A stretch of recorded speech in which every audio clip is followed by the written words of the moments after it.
Well, good afternoon. Welcome to another episode of A Valid Answer with Scott and Marshall. Howdy. Where a conservative capitalist pastor gets into a discussion with a socialist. I always forget yours. A liberal socialist, atheist, whatever. Yeah. I know my title. I don't know if you know your title, but it's just a label. It's just just a label. Okay, I see. Socialist, liberal, atheist. Socialist, liberal, atheist. That's what it shows up on there. That's great. So yeah, we're here every Sunday night at 5. We're also here Friday, Monday afternoons at 4 here on kerncast.com. You can find us at Kerncast and check Facebook for Kerncast, or you can also see A Valid Answer on there. But we're catching us live going on to Kerncast right now. So how's your day been? Just fine. Just staying at home, kind of being a bit lazy. Just being a bit lazy on yours? Yeah, being a bum on Sunday. What about you, Scott? Well, Sunday for me as a pastor, Sunday's a work day. Mm-hmm. So working at a church, Sunday's a work day. They make you work on Sundays? I knew church was awful. Sundays, right? No. But actually today, this is being recorded on January 13th, is Gabriel, my youngest son. It's his 13th. It's his 16th birthday. So he's 16 years old today. Gabe. Happy birthday, Gabe. And he's not here because he and Josh got hired to shoot video today. Mm-hmm. So they're at the bridal show at the Rabobank Convention Center that's happening today, shooting video of the fashion show that's going on and stuff like that. They have their cameras and man, they're earning their own money, getting their people are no longer calling me, hey Scott, can you shoot this video? They're saying, hey Scott, are your boys free are they available? No, they're not free. No, but they're available. So there you go.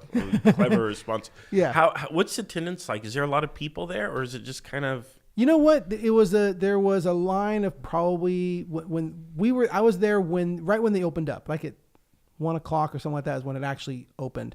And there was a line of people, I want to say maybe 100 couples deep right at the opening. So it's entire afternoon, but just waiting to get in line was a fairly long line to get in, stuff like that. So I left right at that point. So it's still going on right now. So I have no idea how many more people come in during the time and stuff like that. But it seems that it's a pretty popular thing. I mean, people rent those spaces and put their, there's like a lot of photographers and videographers there. Sure, a lot of competition. A lot of competition there and stuff like that. The question matters because is marriage on the rise or the decline? And I actually don't know. But you can argue that with the economy having been the way it's been, especially since 2008, that people probably haven't been spending as much money on things like weddings and stuff. Because when you think about a wedding, I mean, a venue can be a couple grand. A photographer can be $1 or $2 grand even. Even? Yeah. No, it's like they start at like $3. Well, there you go. So no, I was telling this to my sons. I said the people who are coming here for this event where we're at. So the people who are walking into here. I mean, there's a lot of people getting married who will just, I know this person who can do this pictures. But the people who are coming to this event, these are people who are getting ready to drop $15,000, $20,000 on a wedding. That to me, that's insane. Yeah. But I told my boys, I said, just ridiculous.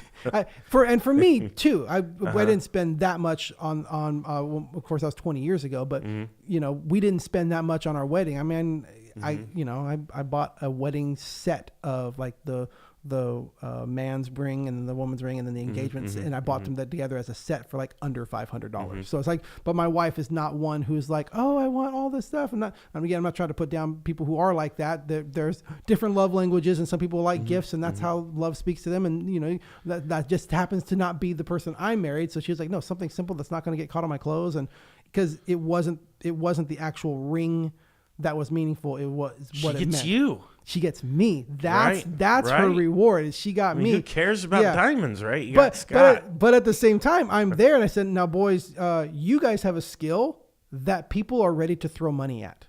You guys make videos, and photography ranges from starts at over $1,000 and goes to $3,000 or $4,000. I have a friend who lives in Nashville, and he makes over $3,000 a wedding.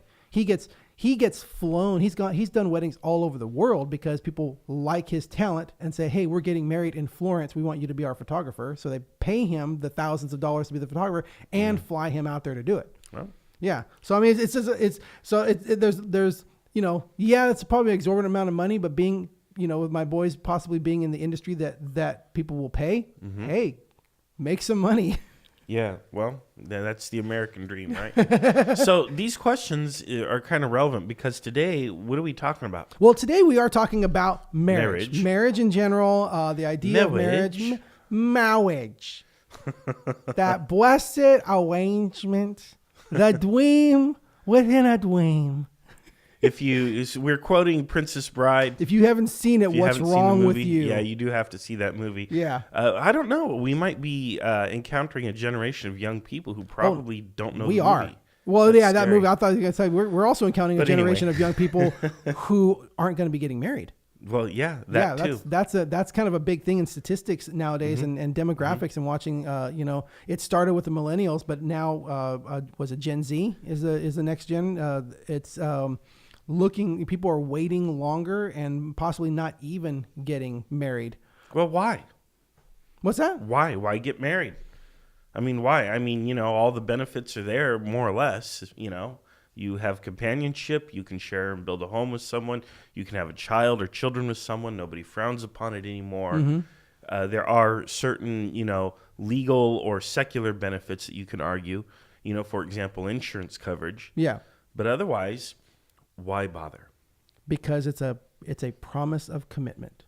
It is a sacred promise of commitment that when you believe in it and you do it right, it's a sacred promise of commitment that holds you to it. Now, if this is a very this is a difficult discussion because it's hard for me to have this discussion without sounding like I'm putting people down who have been through divorce. And I'm not intending to do that. And that's not what I'm trying to do. But I feel strongly that I do need to stand up for the institution of marriage and stand up for its value I believe I can stand up for its value without intentionally or trying to devalue a person who doesn't have that value. Does that make sense? I'm not trying to put down people who don't believe in marriage or put down people who have been through divorce. I'm trying to say these are the benefits, and there's so many benefits to it that it makes sense to make it work. But I know this could be a difficult discussion. I don't know how deep we want to get into it, or how if we want full disclosure or not. I'm asking. I'm just. Well, what is marriage? How do you define it? I mean, marriage.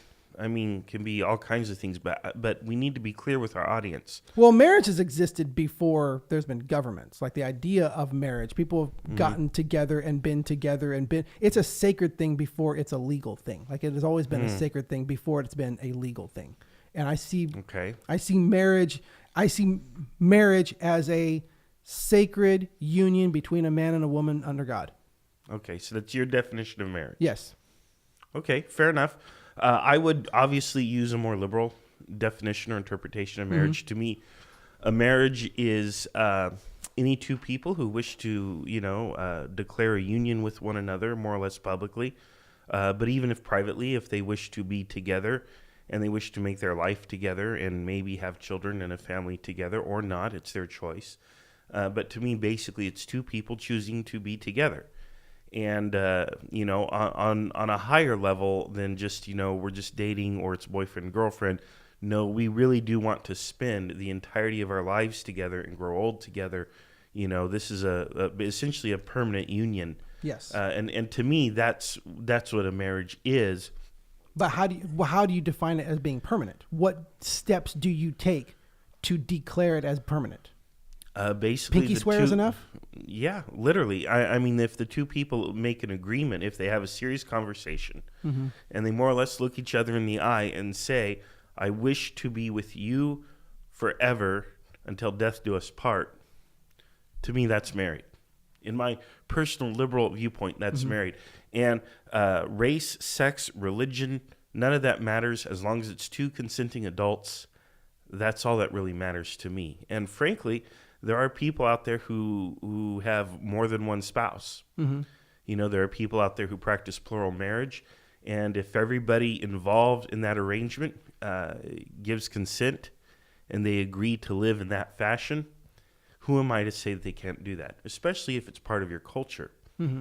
Certain civilizations practice that, polygamy, if you will. Yeah. So if that's the case, who am I to judge? And if everybody is happy, if the relationship is healthy, it's not abusive and so on, everybody's a consenting adult. By my interpretation, that's married. So what happens when you don't want to be together anymore? Well, then you get divorced.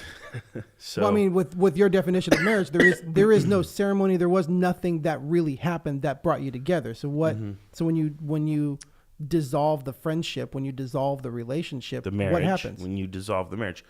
Well, obviously, you haven't done it. Right? You haven't done anything to define it as marriage. You haven't actually done anything to say we are married together. A pinky swear is not a marriage. Okay, so if you want to there needs to be something right there. If you want to take it more to this next level that you're talking about, and you want to involve the state, if you will. No, I don't want to involve the state. That's not what I was saying. Well, you made an assumption. You can choose whether or not you wish to, but I'm saying in order to get to this next level, I think you literally have to go on public record and declare more or less publicly that you're married to this other person.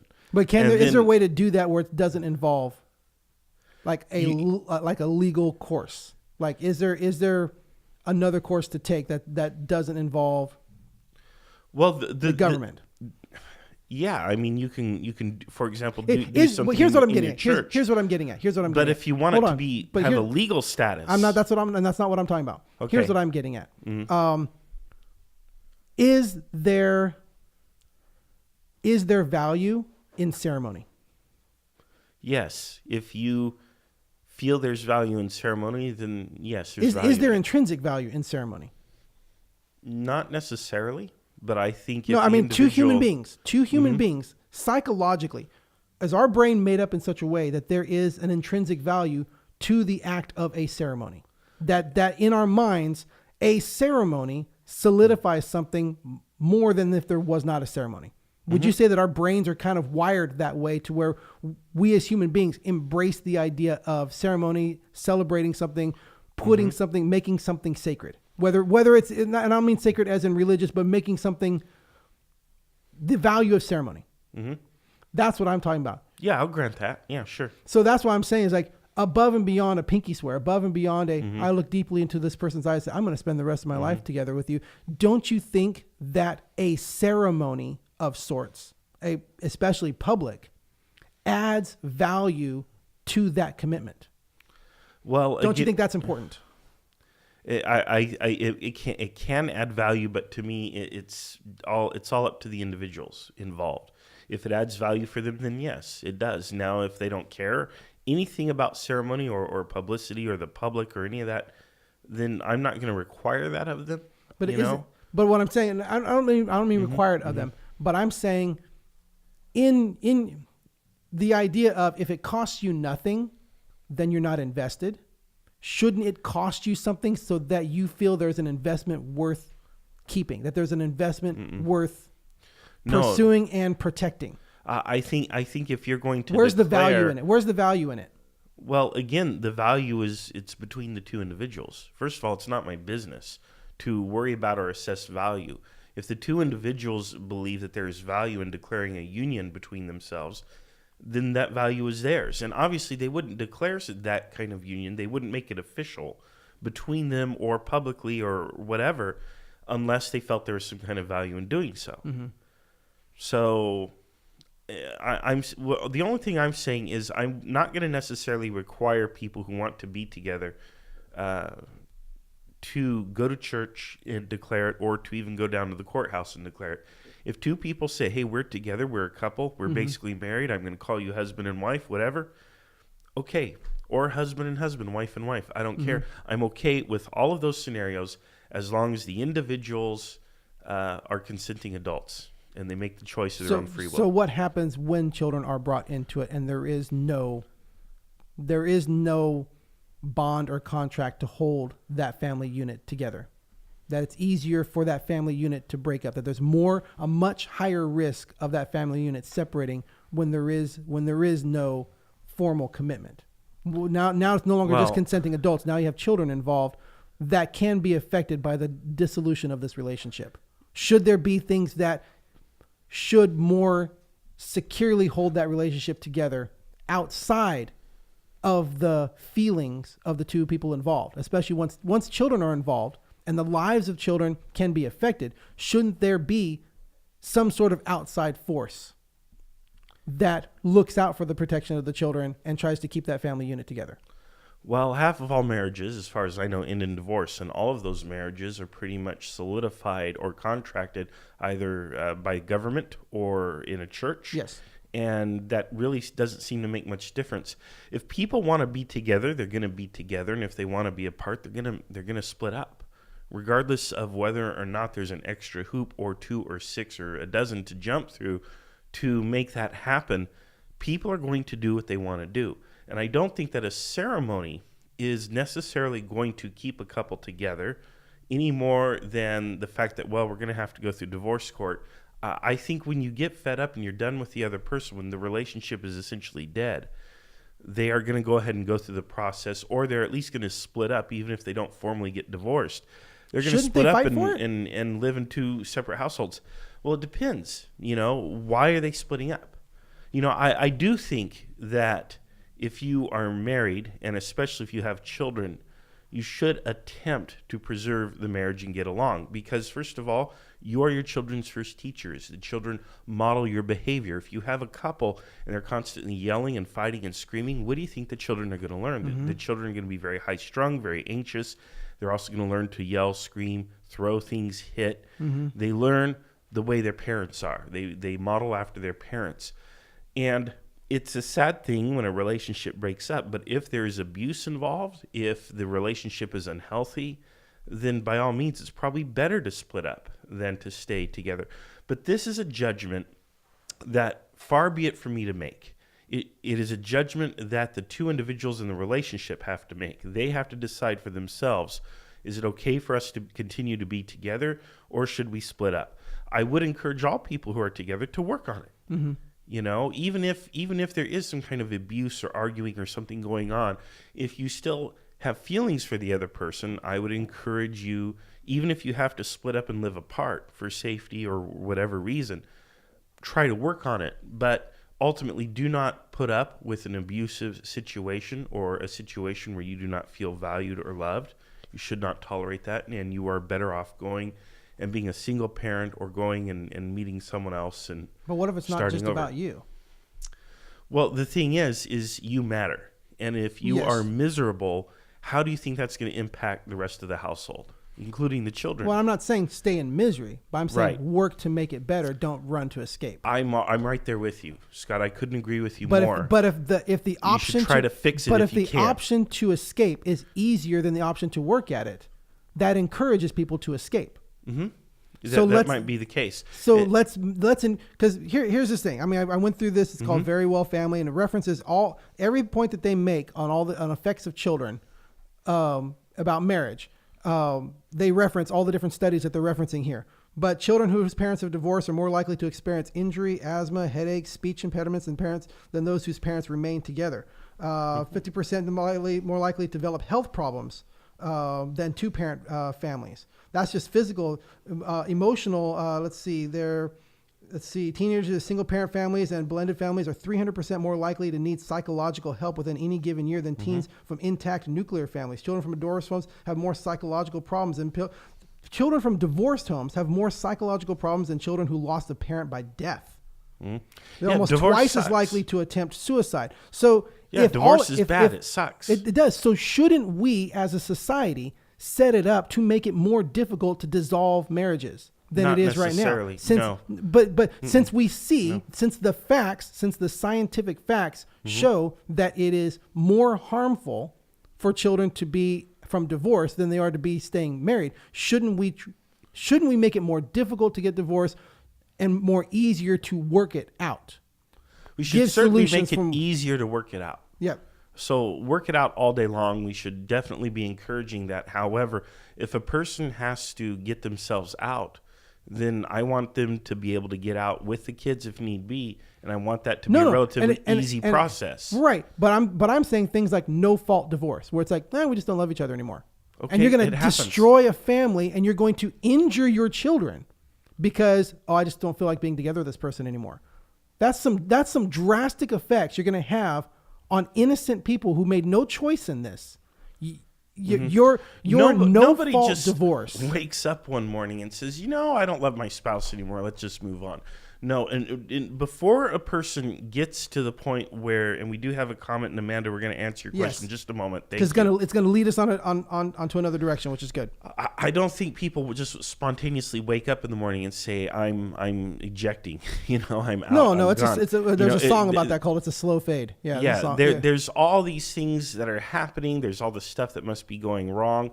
And what I want to do, but at the same time, I know that. But at the same time, nobody becomes fat overnight either. Right. Are you saying if it takes a long time to become fat, then it's not worth getting trim again? It's not worth the effort to come back? Shouldn't you not fight for it? So continue. What I'm saying is we need to make it possible for couples. We need to make it easier for couples when they recognize that things are going south to access the resources. For example, mental health and counseling. I don't know how many men, for example, are not interested in marriage counseling because their pride gets caught up in the calculus. Mm-hmm. And the fact of the matter is our society, we have taught men in particular not to seek mental health, not to seek counseling, because then that implies there's something wrong with them. That implies that they're broken or damaged. Well, folks, I've got news for you. Everyone's broken. Exactly. If you've hit probably the age of 25, I guarantee we're all damaged. You've got some baggage. You've got some water damage or some other kind of damage going on. And that's okay. That's called being human and living in the real world.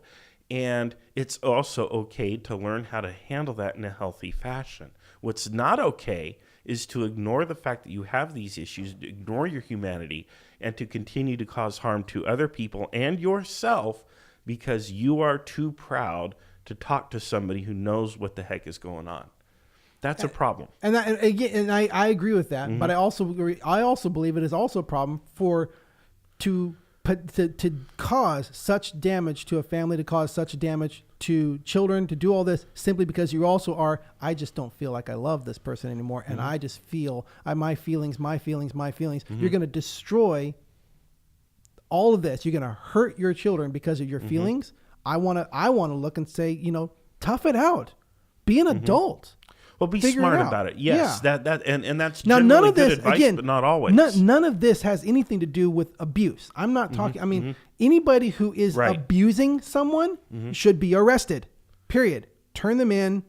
They should not be doing that. And I would never say, "Oh, that person's beating you." Well, no, you still need to keep the marriage together, even though they're beating you. No, that's not. You out. That's never. That's a deal breaker. That's never a. You never have to stay in the marriage because it's not acceptable. There's ways to get out of that situation. That's not what I'm talking about. But Amanda has a question here, or has a comment. Can you read that? She asks, so what if the marriage doesn't uphold what it's meant to be or supposed to be, or what is promised during the ceremony? So during the ceremony, I guess people make vows, right? Yes. And they make promises. And it may differ according to your religious practice or whatever practice, but basically marriage comes with certain promises, right? Yes. That you're going to take care of the other person, sickness and health, whether you're rich or poor, for better or worse. What happens if a person is like, I'm not getting the deal that I thought I was getting? This marriage is a lemon. Mm-hmm. How do I return it to the dealer? First off, the world is not about you. Just saying that. Mm-hmm. It's not about you. So, this just isn't giving me what I wanted. It's not about you. To be fulfilled. Right. If they're not getting their needs met, but I'm saying, it's not going to work. Right. So you work on ways to get those needs met, right? You work on ways to make the marriage healthy so both sides are getting the needs met that they need. But it's not just simply, well, this isn't what I was promised, so that gives me an excuse to get out. No, it gives you I guess I got fat. That's just what it is. No, that gives you now motivation to get better. Don't use it as an excuse to get out. Use it as motivation to make it better. But it's leading me to what I wanted to talk about as a pastor, the importance of marriage from my point of view. And this question leads to it in that from the perspective of the belief system that I'm part of Christianity and the belief in God, and is the idea that this is all explained in the Bible, in that the institution of marriage is an analog for the relationship that God has with us, his children.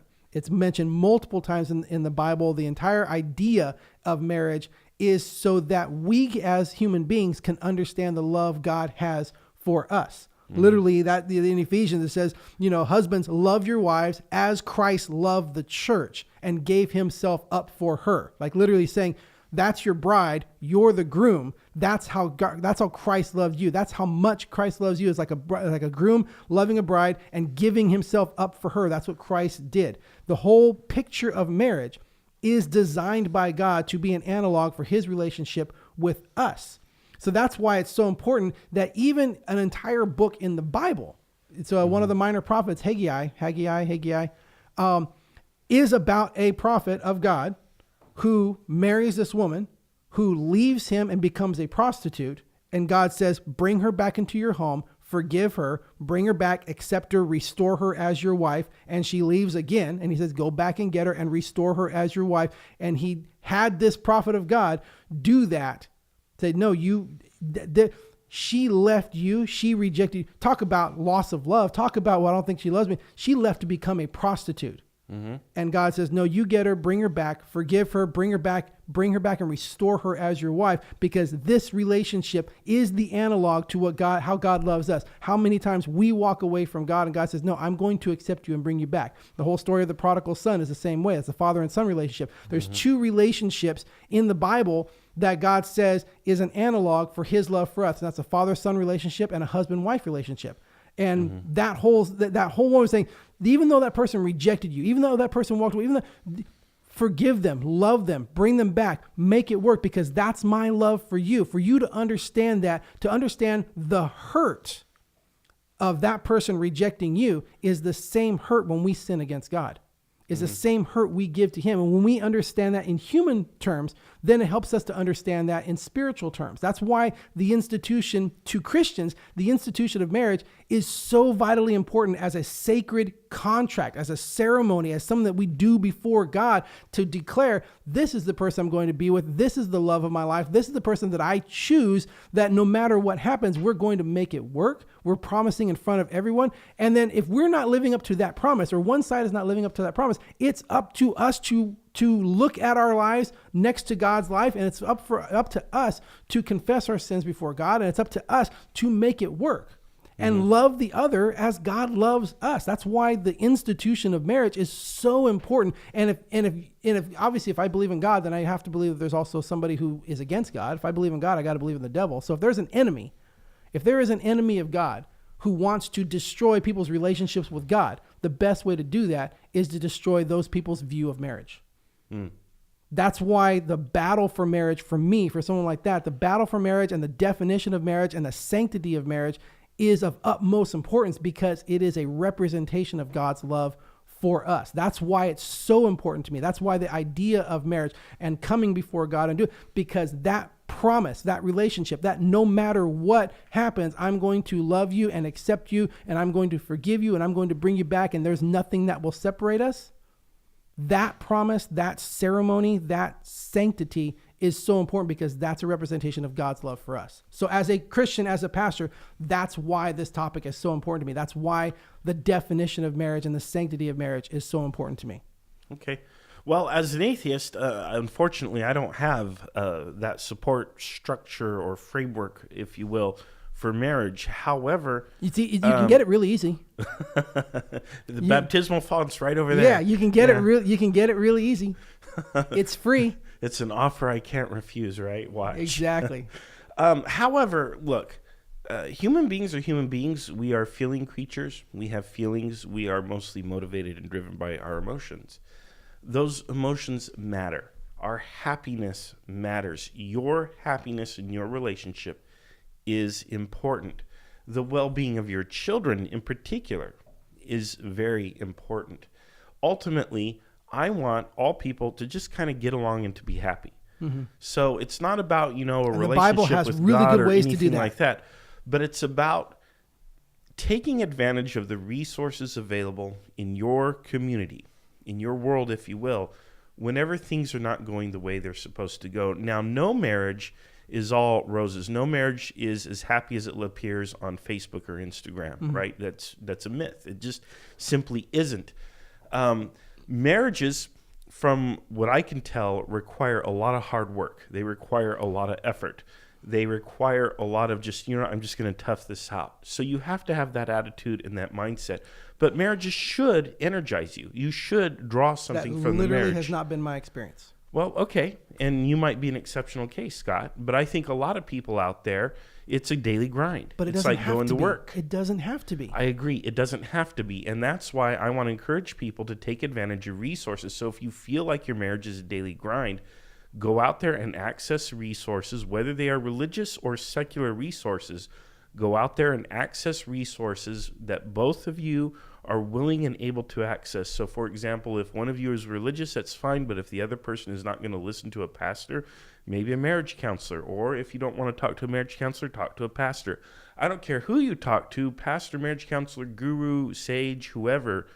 Talk to someone and get it worked out. And work on it and find the ways, because at the end of the day, it comes down to you meeting their needs, them meeting your needs. And if you both meet each other's needs, that's a very powerful glue, and the marriage isn't likely to break up. Why would a person break up when they need that relationship, when that relationship is satisfying their needs? When people stray, when relationships fail, it's because their needs are not being met. And so you need to make the other person a priority. And you need to make decisions to satisfy their needs. And in exchange, they should be doing the same thing for you.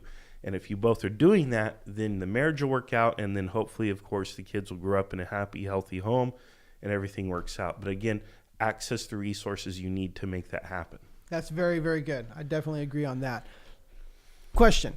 Mm-hmm. So what kind of legal things do we need? Now bring in the idea of the law. Because I also believe that there is a need in these because of the deepness of the relationship and how it comes down to even just ownership, property, what's the word I'm looking for? Custody, all that kind of.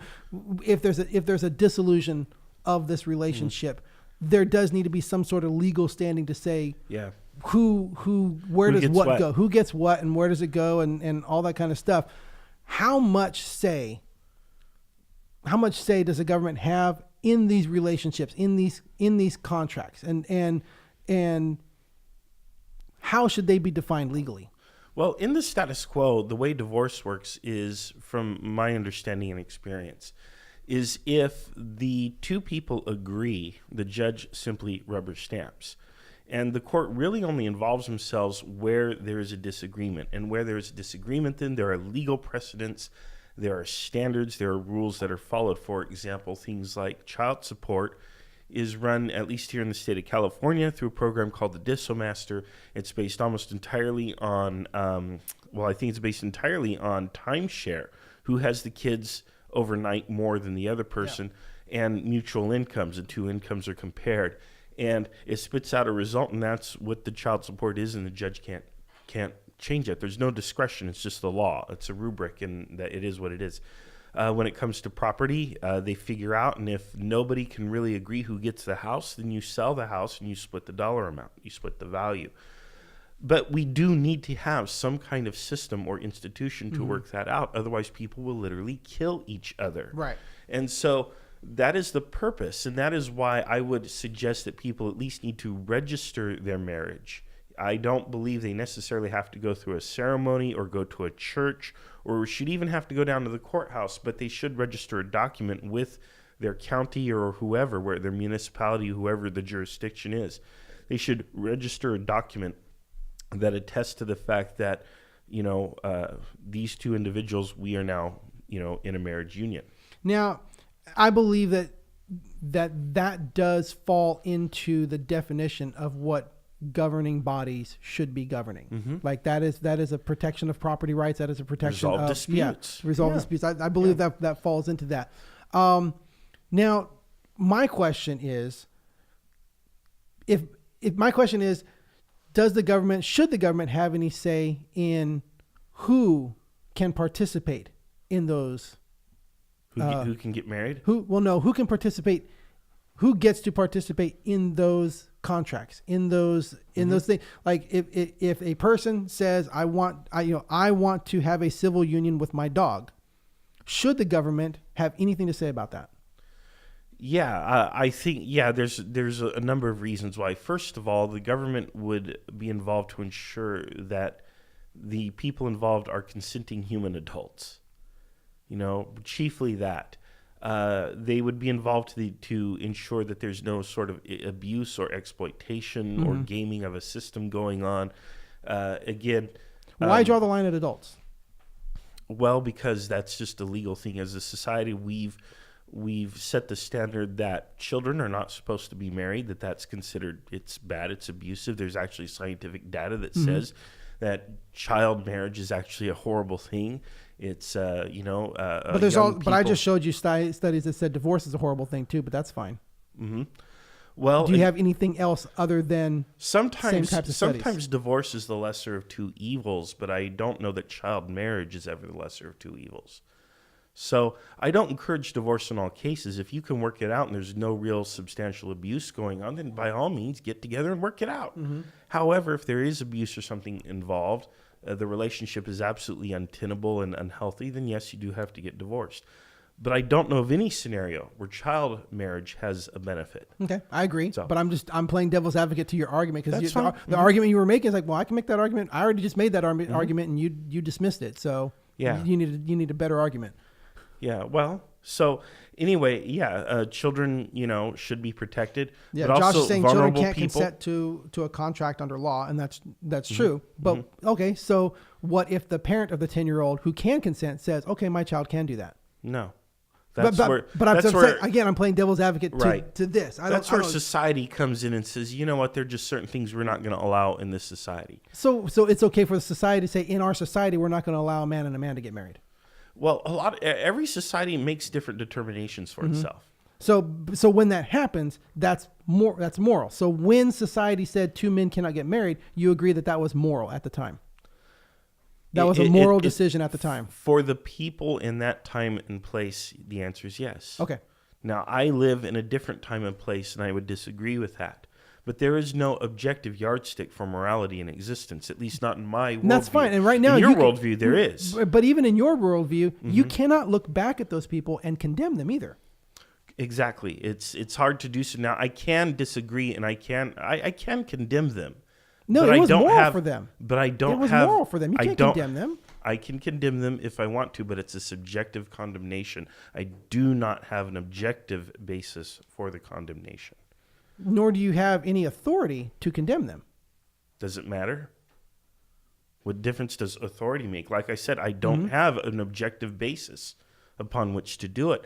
Nonetheless, I have a subjective basis, and, well, that's good enough. So, in agreement with you, as far as it is with the governing authorities, I also believe, as far as it is with the government, that, two consenting adults, because they're the law of consent, the adult stuff like that. Now, as I believe that marriage is a sacred thing, that as a pastor, I can perform marriages. Now, there is a legal thing, like here in the United States, I have to get a license in order to perform marriages, because in this particular circumstance, I think government has involved church and state to say that as it maintains a church, a standard. Yeah, but at the same quality time, control. Yeah, but still, it is a mixture of church and state for the state to say you need a license to perform a marriage. Again, that's crossing the two. That's government getting involved in religious activities, and so since the government has placed itself in a position to say, we're giving you authority to make these legal terms, you are now bound by the legal authority to follow our rules. And now that gives a government authority to speak into people's beliefs and what is and what isn't sacred. That for me to have a license to marry people, am I required to marry two men or two women together, even though that is...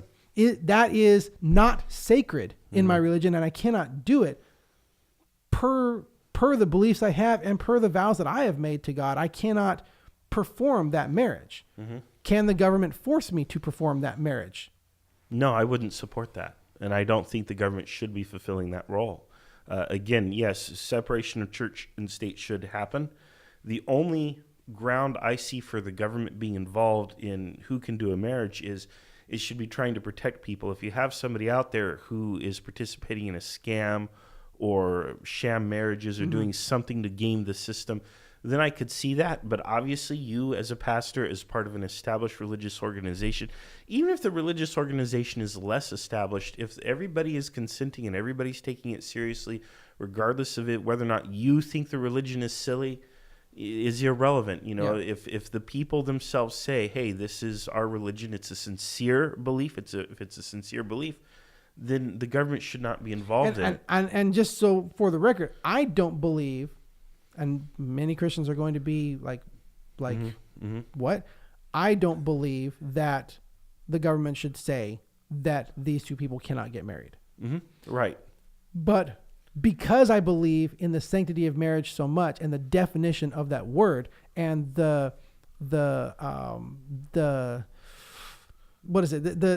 devaluing of the word marriage, I would like a separation of church and state.